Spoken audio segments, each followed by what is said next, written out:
Good morning students. I hope you all are safe and healthy at home. So students, today we have start with a new chapter of your English book, that is chapter number 6, The Pied Piper.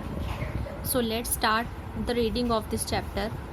Once upon a time, on the banks of a great river in the north of Germany, lay a town called Hamelin.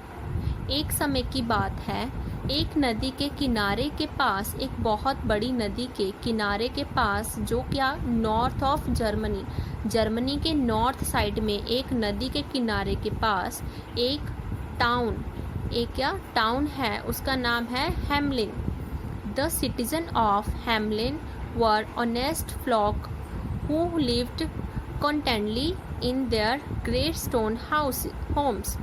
तो वहाँ के Hamelin के जो लोग हैं, जो वहाँ पे रहते हैं, सिटीजन्स वहाँ के, वो बहुत ही ऑनेस्ट है. और वो कहाँ रहते हैं? ग्रे स्टोन होम्स में रहते हैं, बहुत हैप्पीली और बहुत अच्छे से.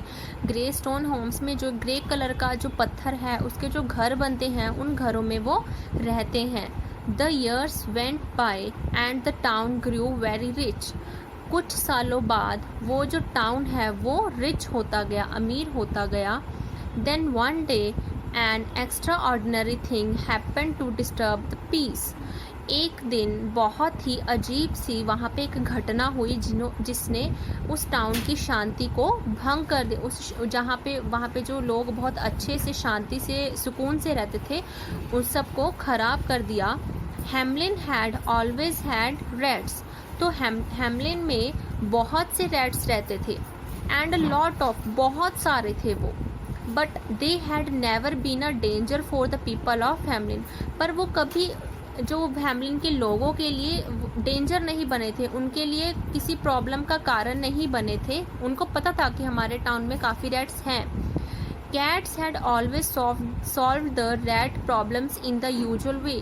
क्योंकि वहाँ पे कैट्स भी थी, तो वो जो रैट की प्रॉब्लम थी वो उसको सॉल्व कर देती थी, उनको खा के या फिर उनको भगा के. बाय किलिंग दैम, उनको मार कर, रैट्स को मार कर जो कैट है वो उनकी सारी प्रॉब्लम्स सॉल्व कर देती थी. All at once the rats began to multiply. कुछ समय बाद एक बार वो क्या हो गए, सारे रैट्स बढ़ गए. मल्टीप्लाई मतलब बहुत ज़्यादा इंक्रीज हो गए, डबल से, ट्रिपल से 4 टाइम्स हो गए, काफ़ी ज़्यादा हो गए. They even attack the cats and killed them. वो इतने ज़्यादा हो गए रैट्स कि उन्होंने कैट जो बिल्लियों पर अटैक कर दिया और बिल्लियों को ही मार दिया. In the end a black sea of rats swarmed over the whole town. तो एक मतलब लास्ट में तो कह लो कि जो चूहों का पूरा सागर ही पूरे जो टाउन पे उन्होंने अटैक कर दिया. First they attacked the Barnes and store houses. तो फर्स्ट तो सारे रैट्स ने मिलकर कहाँ पे अटैक किया? बार्न्स, जहाँ पे लोग अपने क्या रखते थे? ग्रेन्स रखते थे, जहाँ पे अपना अनाज स्टोर करके रखते थे. और स्टोर हाउस, जहाँ पे वो अपना खाना बचा कर रखते थे, वो सारा खाना उन्होंने खा लिया. Then for lack of anything better they gnawed the wood, cloth and anything at all. जब वो सारा बार्न्स और स्टोर हाउस का सारा खाना ख़त्म हो गया, तो खाने की कमी की वजह से उन्होंने क्या किया? उन्होंने वुड, कपड़े को, लकड़ी को और जो भी उन्हें मिलता था उनको खाना शुरू कर दिया.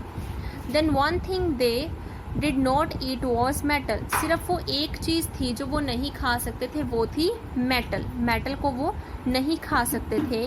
The terrified citizens flock to plead with the town councillor to free them from the plague of rats.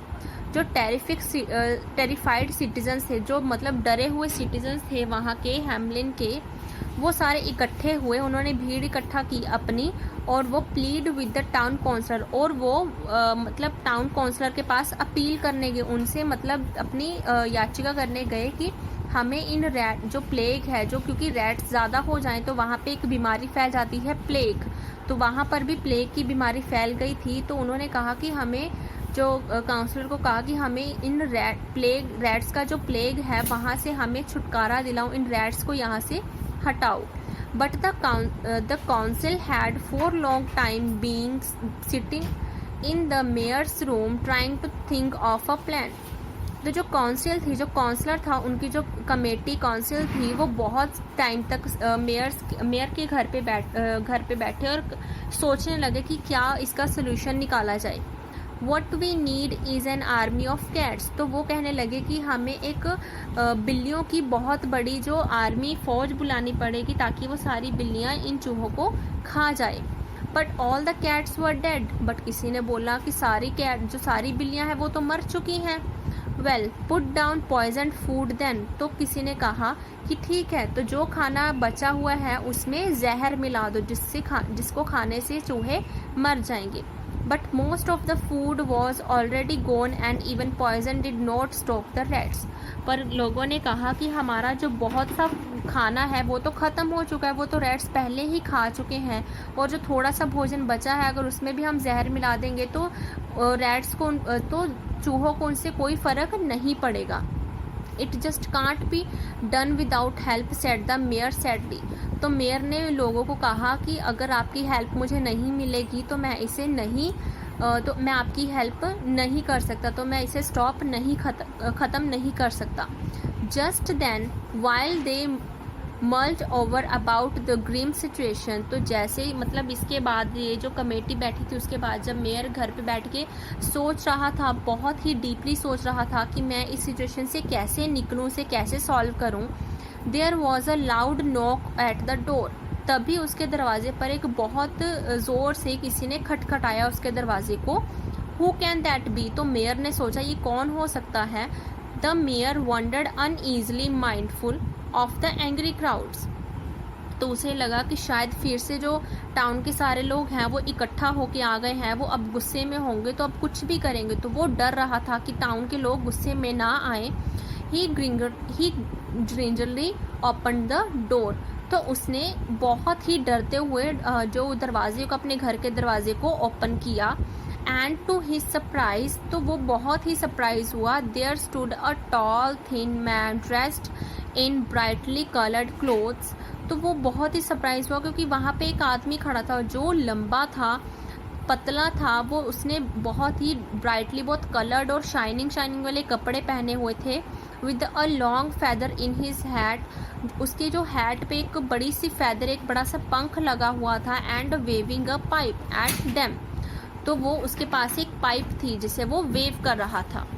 So students, this is the half chapter of this the pied pepper. The next half we have discussed in the next Monday. So read this twice or thrice. Thank you.